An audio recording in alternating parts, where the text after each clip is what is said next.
So with that, I'm going to introduce our last speaker, which is Alexei Onatski. So Alexei got his PhD at Harvard back in 2001. And he then got his first job at Columbia in New York, where he was for 10 or so years. And then he moved on to Cambridge from there. And he's been here since the past 10 or so years, a little bit more, I guess. So Alexei's first work was on model uncertainty and robustness of monetary policy to a situation where there are model uncertainty, which is great, well-cited work. I think, though, it's fair to say that most of us kind of know Onatski from his work on factor models and his work on weak factors in particular, and he has some very influential papers on that. Patrick also in his talk yesterday frequently cited Alexei, and of course Alexei was the discussion of that talk too on the factor models. He also has some very recent work on factor models and other things. I mean, one of the things that he's been doing lately is using random matrix theory in various contexts. Okay, so he has a paper in Econometrica a few years back where he used random matrix theory among other tools to kind of understand why your Hansen cointegration type test seemingly kind of find cointegration too often in large dimensional data setting, and that's a very insightful paper. There's another last year very insightful Econometrica paper that sort of makes an analogy between spurious regressions in kind of non-stationary environments where we tend to find kind of relationships that are not really there, where he used PCA, or principal component analysis, to find factors in non-stationary environments and find factors when they're not there that seemingly explain stuff, even though there's nothing in theory sort of to be explained. And he kind of explains why that is. Okay. Now, I think sort of a common theme, to extent there is a common theme to all of these works, is that it's deep and insightful work, I think. And I think that's really sort of the way I think about Alexei. And I think we all can learn a lot from what he's going to talk about today, which I'm sure is going to be deep and insightful work too about the uniform asymptotics of weak and strong factors. So with that, it's yours.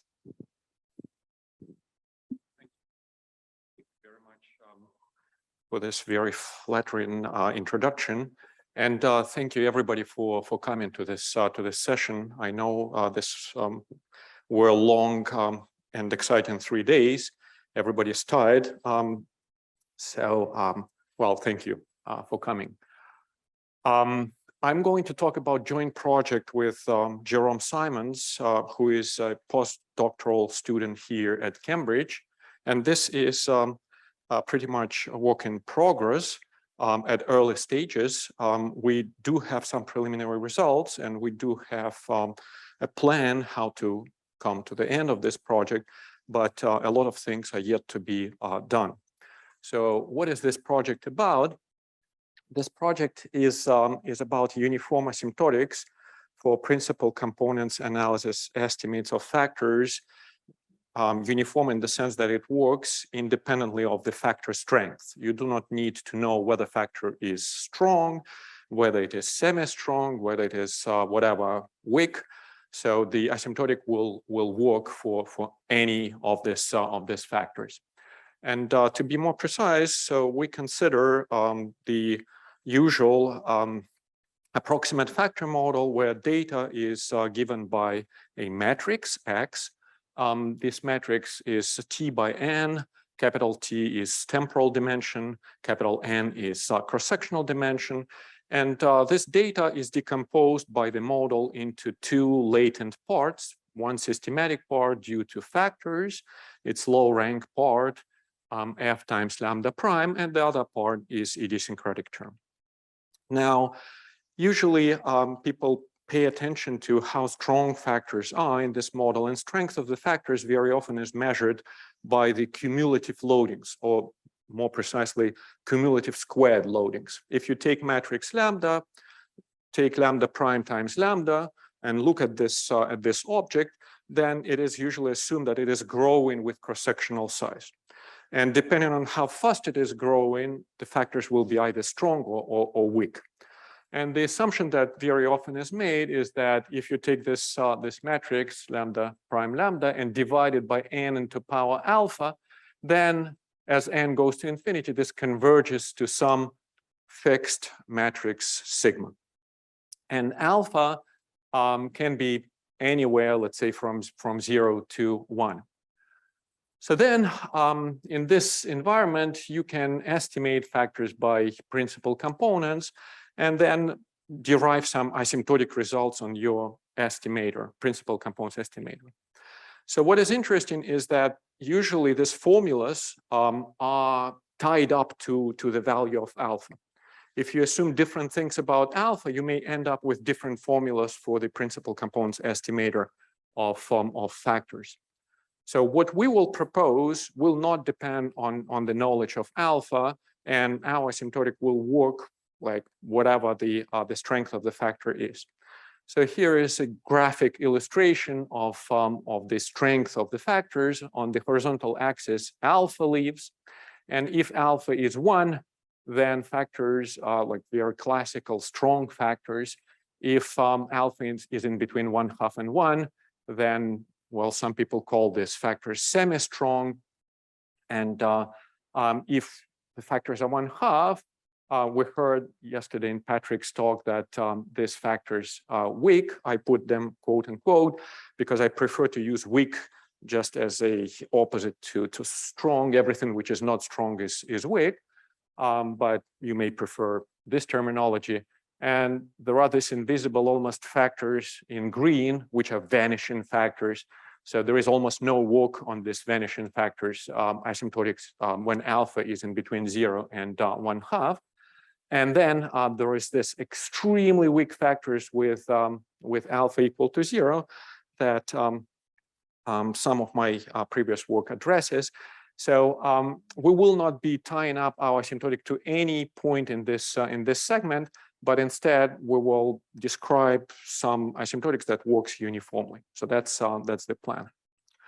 Now, what are advantages of this uniform asymptotics? So first, biggest advantage that you do not need to estimate the strength. You do not need to estimate alpha.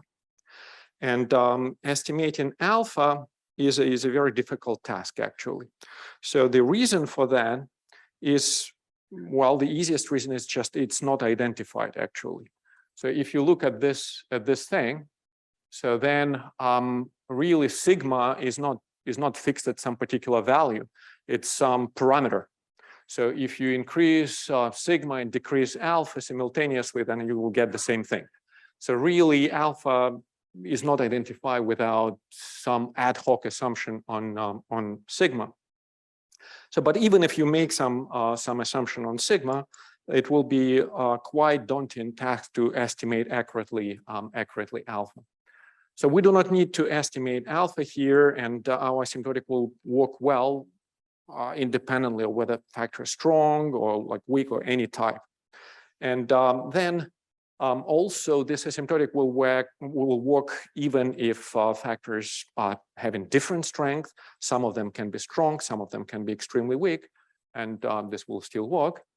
The methods that we use will clarify what happens in this mysterious vanishing factor region when alpha is going in between 0 and 1/2.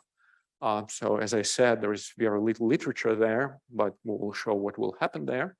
And also, we will allow very, very different rates of divergence of n and t. So we've seen some talks where people were preferring to think about t as small relative to n. We will allow that, well, as long as t is still increasing at some rate. So we need actually very, very weak assumption on relative rate of growth, as you will see. And finally, the methods that we are going to use emphasize the central role of the resolvent of the simple covariance matrix in all this analysis. And I think that this emphasis is important because resolvent of the simple covariance matrix can be fruitfully used in many different contexts, not necessarily in this analysis of ours. Okay, so what is the goal of this project? As I said, this is still at early stages. So our goal is as follows. So take principal components estimator of factors and then look at some particular functional of this estimator. So this can be like anything, but I will give you an example of this rho squared thing. if you take angle between true factor and the estimate of factor and take cosine squared, then you will get this interesting functional rho squared. If rho squared converges to 1, so then you will have asymptotic consistency basically of factor space estimate. So it's an interesting object to know how it behaves asymptotically.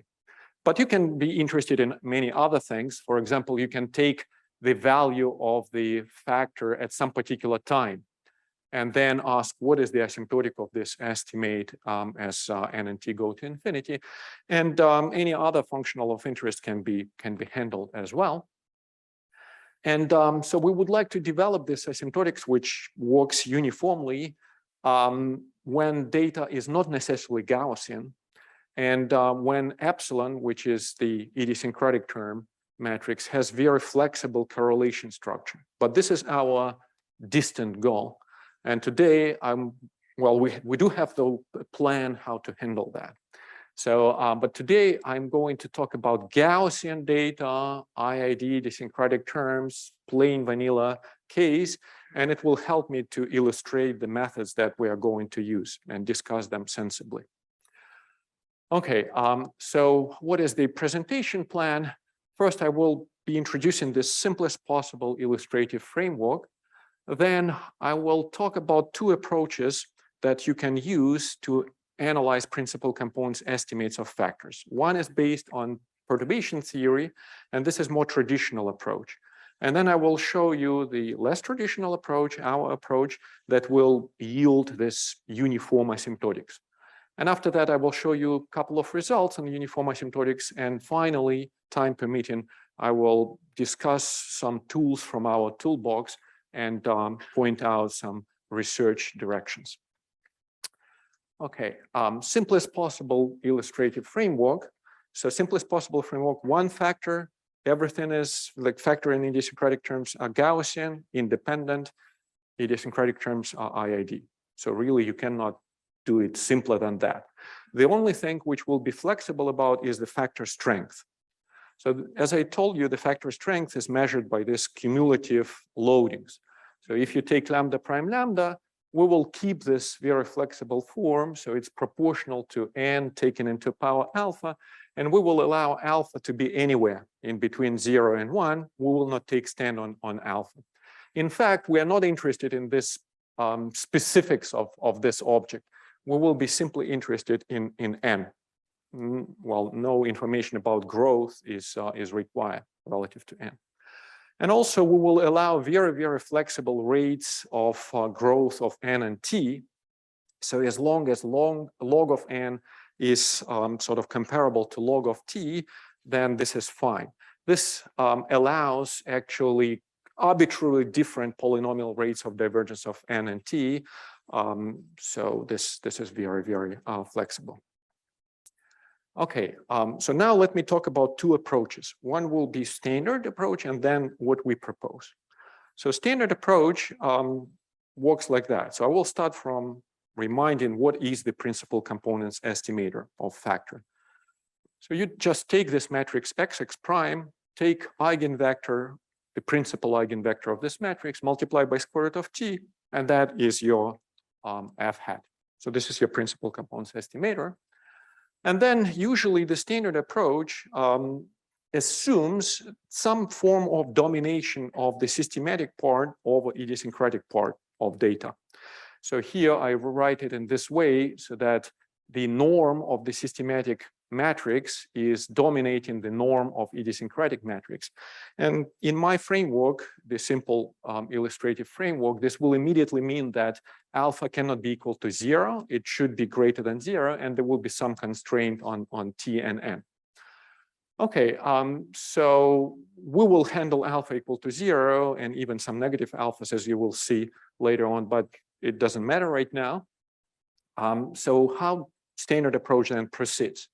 The standard approach is using perturbation theory to analyze relationship between f hat and f. Very roughly, the sample covariance matrix of the data xx prime normalized by this tn can be decomposed into two parts. One part is purely systematic. It's actually f prime divided by t, and this middle term disappears by definition of lowercase n, because remember n is just this lambda prime lambda. So it's purely depending on factors f prime over t, and the rest is small because of this assumption, of dominating assumption. Well, because of this representation, so the first thing that comes to mind that you should use perturbation theory, because this matrix is small perturbation of this one, so therefore eigenstructure should be similar. So eigenvector of this, which is principal components estimator, should be close to the eigenvector of that, which is factor itself. And you get immediately principal components estimator is kind of concentrating around the true factor, and it will be just the machinery of perturbation theory to tell you characteristics of this deviation, small. So what is this perturbation theory? Okay, so let me give you perturbation theory in a nutshell. So there are many books written about perturbation theory. My favorite is by Cato. So the theme of this book is as follows. So you have some operator or matrix A0, which is perturbed by small matrix. And you are getting this perturbed matrix A. And the question is how to connect spectral properties of A to spectral properties of A0. And the central thing in the book is actually resolvent. So the resolvent of the perturbed matrix A. So what is resolvent? You take matrix A, subtract identity matrix multiplied by complex variable Z, and take inverse. So this is the matrix which is a function of complex variable Z. And central expansion in the book is so-called von Neumann expansion for the resolvent. It can be actually very, very easily derived from the identity which connects the resolvent of A and resolvent of A0. It's just simple algebra to check that this resolvent of A is, well, basically a ratio of the resolvent of A0 to this identity plus small times R0. And this looks like a sum of geometric progression, and it is a sum of geometric progression. So if you expand this in powers of small, you easily get like R0, then minus R0 squared times small, plus R0 cubed times small squared, minus R0, et cetera, et cetera. And this is called von Neumann expansion for the resolvent. And this turns out to be a very powerful thing because it is very easy to connect to eigenvalues and eigenvectors of these matrices A and A0. In particular, this expansion implies expansion for example, principal eigenprojection. So eigenprojection on the principal eigenvector for matrix A. It is equal, this eigenprojection, to eigenprojection for A0. And then small times some coefficient plus small squared times second coefficient plus et cetera, et cetera. So you can get this from that using this relationship between resolvent and the projection. And resolvent, if you integrate it in the complex integral of a contour which encircles the largest eigenvalue, you just get the projection. And this looks scary a little bit, but it is not really, because it can be very easily derived by looking at the spectral decomposition of the resolvent. The spectral decomposition of the resolvent is just 1 divided by largest eigenvalue minus Z, and then first eigenvector times its transpose. But this is the projection on the first eigenvector, plus 1 divided by lambda 2 minus Z times second eigenvector times its transpose, plus et cetera. And now, well, this function has poles, right? In lambda 1, lambda 2, lambda 3. And now you are integrating around a particular pole, this. So by Cauchy theorem, this all disappears. And if you divide by 2 pi I, then you're just getting P. So this is the central connection in this perturbation theory, which allows you to use this very, very powerful expansion to make analysis. Okay, how all this is related to factor model. So let me provide a dictionary between this perturbation theory and Factormodelish language. So what is this perturbed matrix A in terms of factor model? It's just simple covariance matrix of the data, XX prime. So what is this A0? Well, it's basically a simple covariance matrix of the systematic part, FF prime divided by T. What is small? Small is measured as kind of a relative size of idiosyncratic terms to the size of systematic terms. And in my illustrative framework, this is actually proportional to this object, which I like to express in terms of this coefficient C. So C is defined as the ratio of temporal dimension of the data to cross-sectional dimension of the data. And remember, this lowercase n is the factor strength. So imagine for a moment that C is equal to 1. Then this thing will be simply 1 divided by factor strength. So if factor strength is growing a little bit at least, so then you will see that small is indeed small. Well, it converges to 0. Okay, so what is this P0 and P? So P is projection on the principal components estimator, and P0 is the projection on the true factor. And if you take the product of two and take a trace, you will get that functional that I was talking about, rho squared. It's cosine squared of the angle in between principal components estimator and the true factor. And well, if this rho squared converges to 1, then you will have consistent estimation of factor space. If not, then well, there will be inconsistency, but you can figure out the bias, et cetera, et cetera. So how do we analyze this particular functional of principal components estimator? Well, you are using this this expansion that you got from von Neumann expansion, right? So you simply multiply the expansion, both sides of expansion by P0, take trace, and so, well, you will get this expansion of rho squared.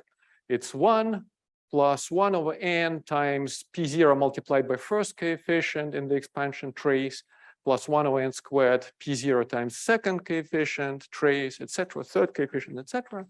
Well, and then it will not be that difficult to show that each of these traces converging in probability to some particular constant.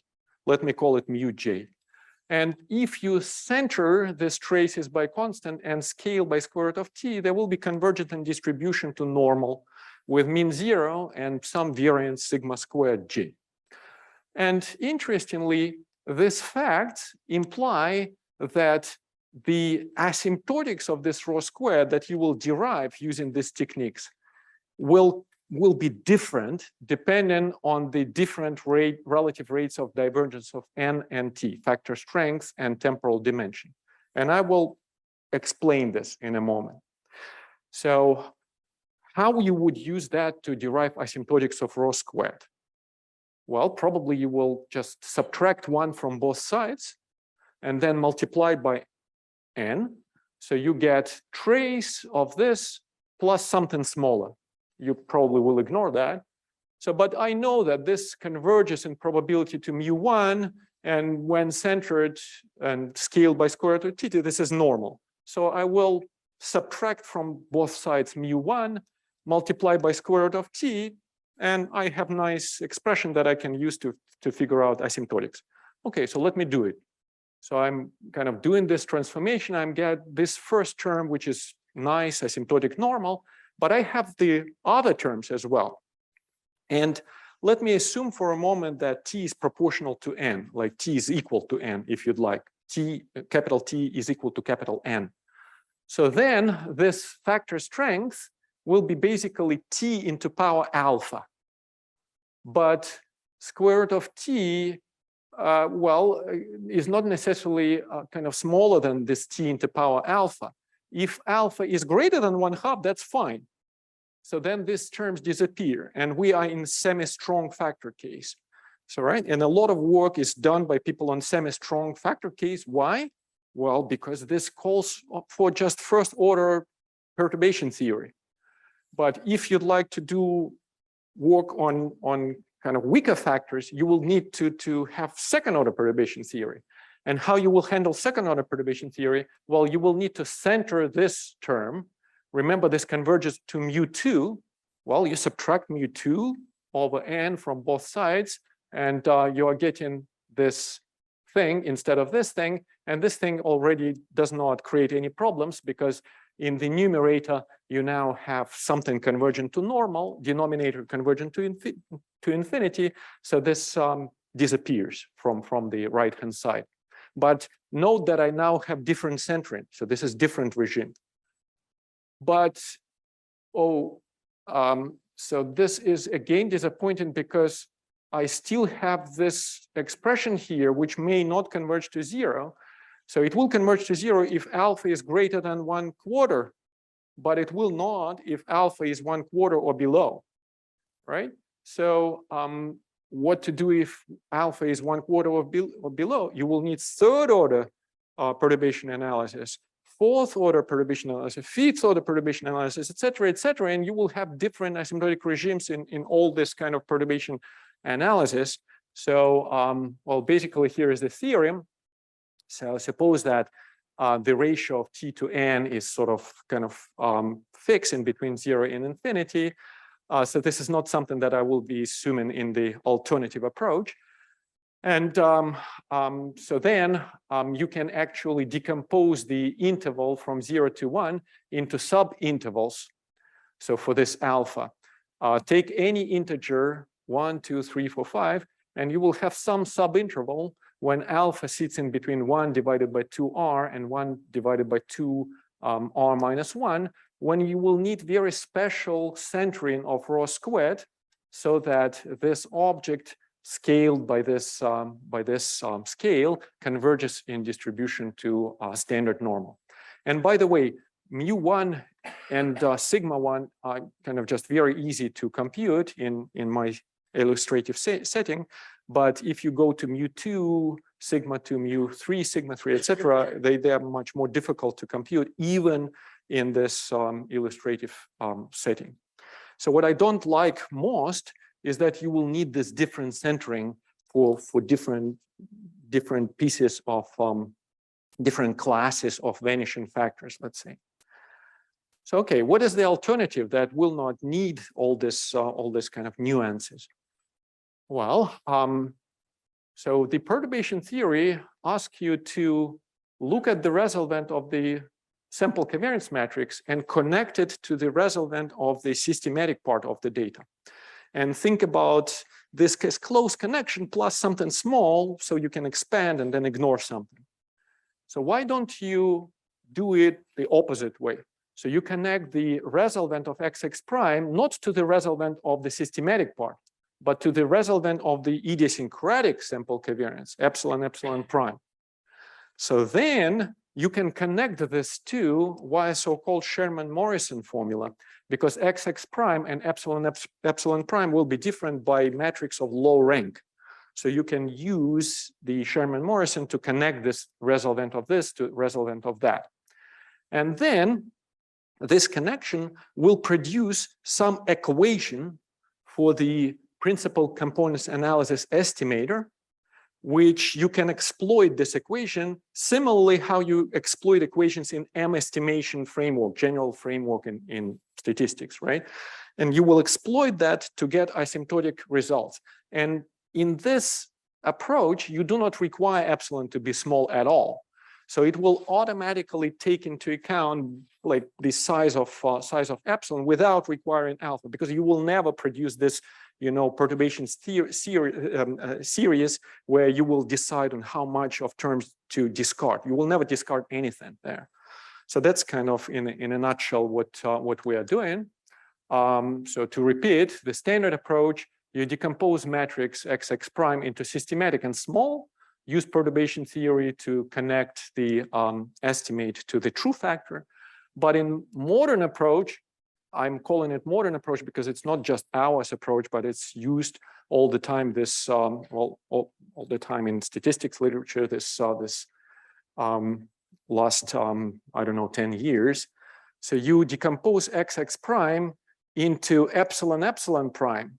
So which under this approach is kind of ignorable. It's small, but you do not ignore it here. It's epsilon epsilon prime, and the rest will be low rank, because you assume that there is a finite number of factors, right? And then you will be using Sherman-Morrison formula to produce some functional relationship. So like just some function of f hat is equal to 0. And you will exploit this to describe properties of f hat. Okay, so what is Sherman-Morrison formula? So this is the simplest form of Sherman-Morrison formula. You have matrix A. It is perturbed by low rank matrix FF prime. So here it's rank 1, right? And I'm not assuming that this FF prime is small by norm relative to A. It can be like norm relationship can be anything. And then you are looking at the resultant of this matrix, and you would like to connect it to the resultant of matrix A, not perturbed by this low rank thing. And there is this very simple connection here. And this connection actually tells you a lot about connection of the eigenvalues and eigenvectors of the matrices. In particular, think about like eigenvalue lambda hat of this perturbed matrix, A plus FF prime. So if you substitute instead of Z this eigenvalue, you will not get anything invertible because this is eigenvalue, right? So left-hand side will not exist. But I also can substitute instead of Z this lambda hat here. How come that right-hand side does not exist? It only can happen when denominator here is equal to 0, right? So we immediately have the like relationship, like the identity for lambda hat. So 1 plus f prime, this resultant evaluated at lambda hat times f must be equal to 0. And you can exploit this dependence, like this kind of relationship to describe asymptotic properties of lambda hat. Okay, also you can look at the corresponding eigenvector, and corresponding eigenvector also will satisfy certain relationship. I will not be deriving it here, but you can derive from this formula the following relationship that f hat necessarily satisfy. If you take scalar product with f, square it, then it will be reciprocal of this quadratic form with matrix of quadratic form equal to the resultant squared. And again, you can use this relationship to describe some asymptotic properties of f hat. All right, so translation again. So what does it mean for factor models? So I remind you that in my simple illustrative framework, everything is Gaussian. So I can rotate everything in whatever way I'd like without loss of generality. So in particular, I can rotate loadings so that factor is loading only on the first cross-sectional unit, right? So factor loading is proportional to this vector with first component 1 and then 0, 0, 0, 0, 0. So this allows me to decompose the matrix of idiosyncratic terms into the first column and the rest U. And then I will combine this first column with the factor and normalize so that this combination is a vector with just standard normal entries. Okay, so with this notation, it turns out that it is easy to show that XX prime becomes rank 1 perturbation of UU prime. And I'm scaling here by square root of n and t because it's convenient for me to get my theorems that I will show later on. So, but essentially here in Sherman-Morrison formula A, so you should think about this as the sample covariance matrix of idiosyncratic part of the data. So this perturbation f in Sherman-Morrison is just proportional to this f, which is combination of factor and something about idiosyncratics. And then resultant is just a resultant of the idiosyncratic sample covariance matrix. Then f hat is proportional to my principal components estimator. Lambda hat is the principal eigenvalue of xx prime divided by square root of nt. And actually you can just think a little bit about what this lambda hat measuring. It can be thought of the estimator of factor strength scaled by square root of c. Remember, c is the ratio of temporal dimension of the data to cross-sectional dimension of the data. So this lambda hat is nothing else as an estimate of this object. So normalized factor strength, and it will play a role in what I will be showing you later. So okay, so let me show you how can you use this to derive uniform asymptotics. Okay, so I will start from uniform asymptotics for the strength of the factor. And this then will be used in the uniform asymptotics for the factor itself. Okay, strength of the factor is this lambda hat. And we know from Sherman-Morrison formula that there is this, well, constraint that you must satisfy. G of lambda hat is equal to 0, where G has this particular form. And using the notation that I introduced in the previous slide, this can be reformulated as equality of some quadratic form. So remember, this script f vector is very, very simple vector with IID normal coefficients, right? And so the matrix of this quadratic form will be just normalized resolvent. And this must be equal to a constant, which depends on the factor strength, but it's just a constant. And then I'm going to exploit this equation and use the usual M estimation machinery to figure out asymptotics of lambda. So what do I mean by usual M estimation machinery? So think about this as a function of the argument of the resolvent, right? So suppose that this argument lives on this horizontal axis, then this quadratic form will actually concentrate around some line, some blue line. It will be close to the trace of this resolvent, but it also will fluctuate somehow vertically. It's a quadratic form. And I know that my lambda hat, so the estimate of the strength factor, is just intersection of this blue line with red line. So if I describe the fluctuations of the quadratic form, then using some just Taylor expansion or something, I can figure out what will be the fluctuations of the solution, right? Of the intersection of this blue line with red line, and that's basically what I'm doing. And so the result that I'm getting is as follows.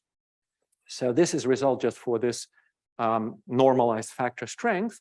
So remember, n, it will be very important parameter here is this sigma times n into power alpha, but I don't need to know what alpha is or what sigma is at all. So C is the ratio of temporal to cross-sectional dimension, and then I will describe this object. So this is just some combination of C and N. This will be placed where this factor strength is concentrated around. Theorem is saying the following thing. Suppose that N and T go to infinity at absolutely arbitrary rates, but so that this normalized factor strength, right, square root of C times N, is above 1. And it can approach 1, but the rate at which it approaches 1 should be constrained. So this K is minimum of T and N, and I will only allow that this thing approaches 1 at the rate slightly above than -1/3. Right? Okay, and then what happens if you take this estimator, subtract lambda 0, so this nonlinear function of C and N, and scale by this thing, then this will converge to standard normal random variable, whatever alpha is. So alpha can be anything. So this is just the right scale, and this is the right centering. Okay.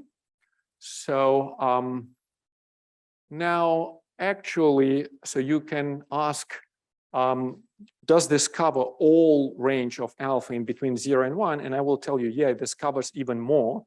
If you are willing to do this reparameterization of the problem from this lambda prime lambda equal to that, but you reparameterize lambda prime lambda is equal to 1 plus sigma times this minimum of n and t into power alpha divided by square root of c. So then the previous theorem allows even negative alphas. Alpha can be just greater than -1/3. And we will really cover all range of like alphas in between -1/3, and actually not stopping at 1, we can go all the way to infinity, whatever. It doesn't matter really for this approach. So what is this -1/3? So this constitutes what I call sure detectability threshold for the factors. So really, it is possible to show that if my alpha is just slightly above -1/3, I can detect factor with probability 1 asymptotically. So, but if alpha hits -1/3, I still can detect factor, but never with probability 1. It may be high probability of detection, but it will not be sure detection. right? And so we cover all the range up to -1/3.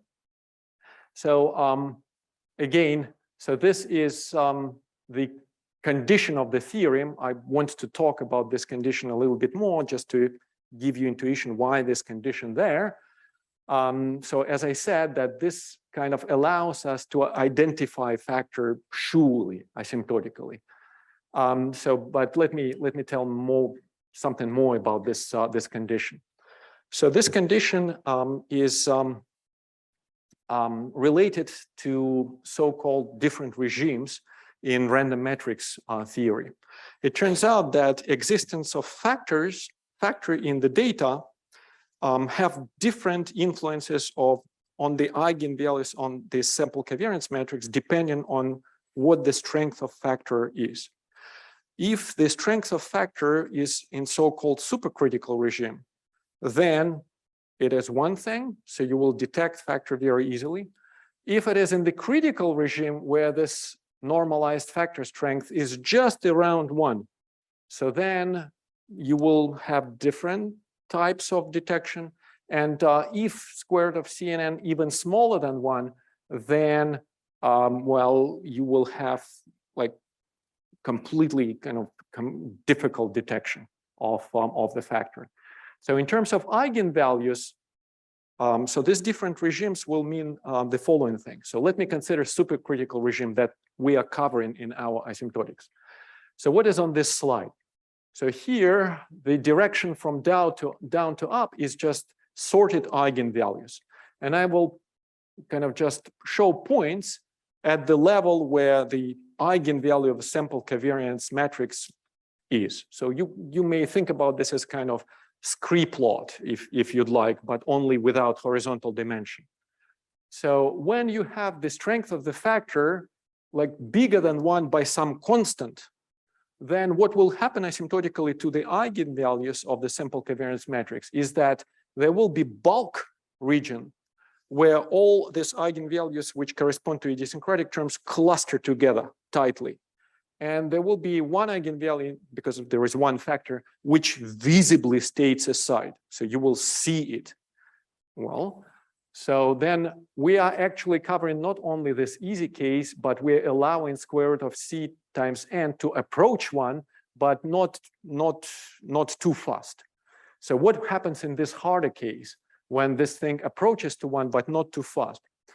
Eigenvalues, all eigenvalues asymptotically just collapse to some region. So there is no sticking of eigenvalues if you just look at them, and well, nothing is sticking out. But if you start magnifying in the region of the largest eigenvalue, then you will be able to find such a magnification where the distance between second and the third eigenvalue will be relatively small to the distance between first and the second eigenvalue. So that still allows for asymptotic identification of factors easily, sure identification. So we are covering this kind of scenarios in the uniform asymptotic. So just quick aside, what happens in the critical regime? In the critical regime, this strength of the factor is in the window exactly around the 1. So then all eigenvalues again collapse to some region. But then if you start magnifying them, you never can find such a magnification so that black part is collapsing, but red part is sticking away. It will not be the case. Actually, the magnification will show that that red and black dots are all separated. But well, maybe this distance is much bigger than this, but it's comparable, right? So then this will be critical regime. And why I am showing this slide, because I'm thinking that critical regime is actually interesting from empirical point of view. Because if you look at the actual eigenvalues of actual data, for example, stock return data, and if you plot eigenvalues of stock return data, here I'm showing only the third eigenvalue because first two eigenvalues will be pretty high. So the market factor is very, very strong. The second factor is reasonably strong, but this is the third eigenvalue, fourth eigenvalue, fifth, sixth, seventh, eighth, etc. So like, I know that many people in this room will believe that in more than 3 factors, but suppose that I believe in 3 factors. So then I necessarily see that third factor is actually critical. It's not just, you know, how is it called? So on that diagram, so it's vanishing factor and then super weak or something like this. It's critically weak factor. It's at this critical point because the distance between third and fourth is proportional to distance between fourth and fifth eigenvalue. If you believe in 5-factor model, it's still the same thing. The distance between fifth and sixth is proportional to distance between 6 and 7. So whatever is your preferred number of factors for actual data set. So the last factor that you will consider actually will be critical. It will be super weak, like not even surely identified, not surely identified. With some probability you will detect it, but not surely. Okay, so returning to the analysis. So I showed you how to analyze the factor strength, but my interest in the analysis of the factor itself. And I told you that I will be focusing on this particular functional rho squared, which is measuring the cosine of the angle between true factor and the estimated factor. So it turns out that this Sherman-Morrison formula allows you to describe rho squared in terms of this quadratic forms involving the resultant of the non-perturbed matrix of the epsilon prime. And then, since I already know the asymptotic for lambda hat, I can simply expand this thing around lambda 0 and then, well, just do usual analysis to figure out what is the asymptotic of rho squared is. And it turns out that the following theorem holds. So as long as this normalized factor strength is bigger than 1, so it should be square root of c times n actually, is bigger than 1, then you will see that rho squared converges to this kind of rho 0 squared, which is this nonlinear function of c and n squared. And if I center rho squared by rho 0 squared and scale by square root of t and divide by some sigma rho, then this will be convergent in distribution to standard normal. Sigma rho is some explicit function of c and n, so it will be some nonlinear function. It is a little bit lengthy, so I decided not to show it here. But it's elementary function. There is nothing complicated about it. Okay, so this asymptotic actually works whatever alpha is. So alpha can be 0, alpha can be even negative to some extent. Alpha can be 1/2 and 1/4, whatever your pick, or 1. So this asymptotic will still work. Now you can ask me, wait a minute, so you just derived 2 different results. So on one hand, you said that there will be many different asymptotic regimes, but now you are saying there is only one asymptotic. How to reconcile this?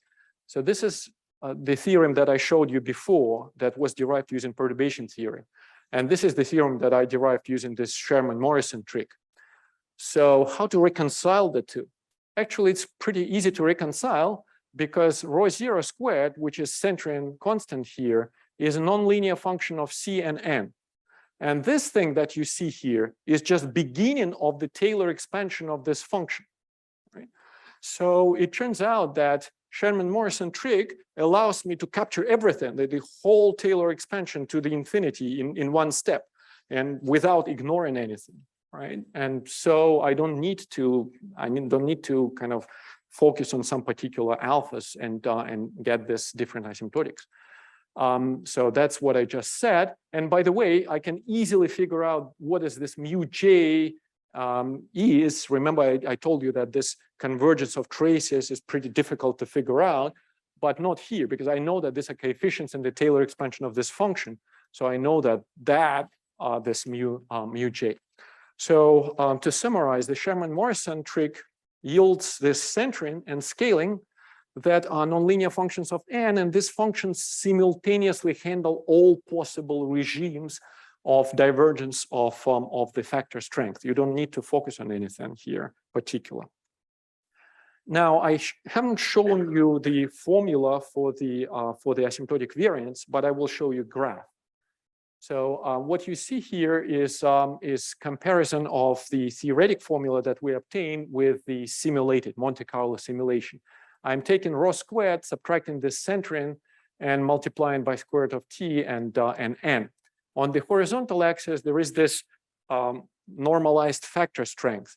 And remember, it should be above 1 for factor detectability. And so I'm starting from 1 and like going quite far to the right.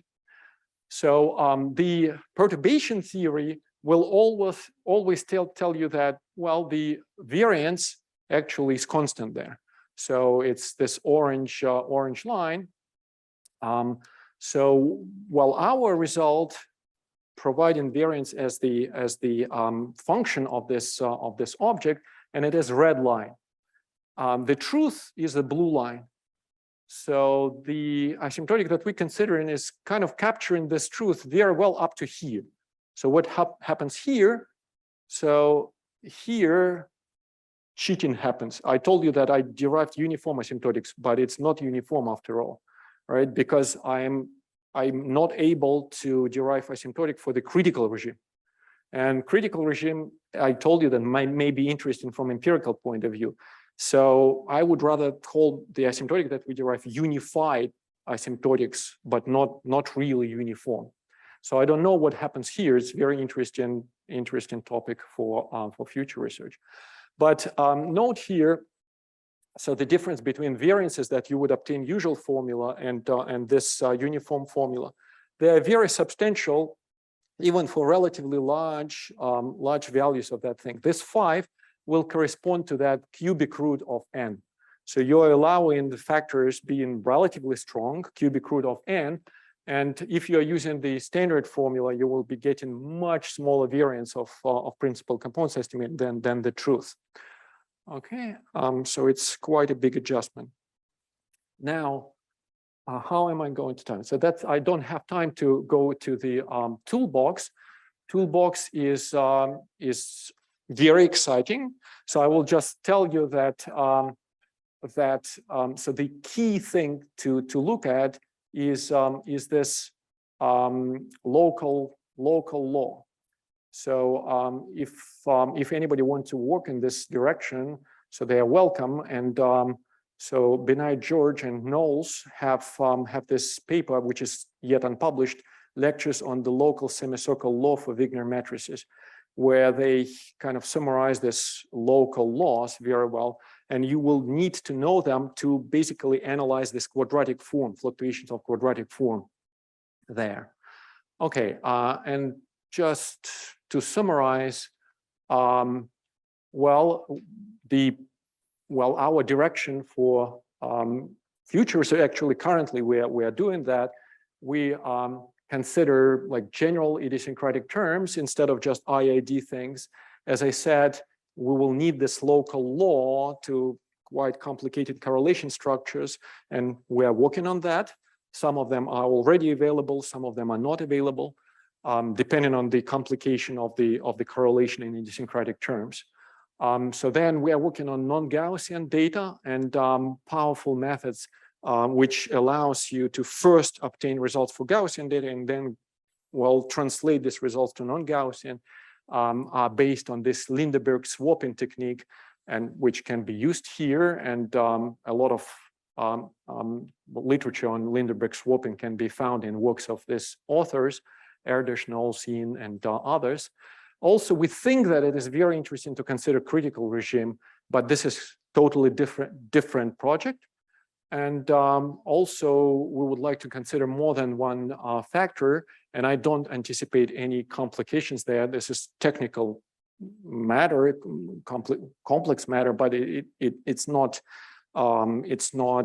introducing some novelty there, a novel feature that has to be handled differently. So that's all. Thank you very much for this very interesting talk. I have a question. Do you have an intuitive explanation where this -1/3 comes from? So why is it -1/3? Why is it -1/3? Okay. So why is this -1/3? -1/3 is related to the behavior of this resolvent when Z comes close to the boundary of the bulk of the distribution, to those black dots there.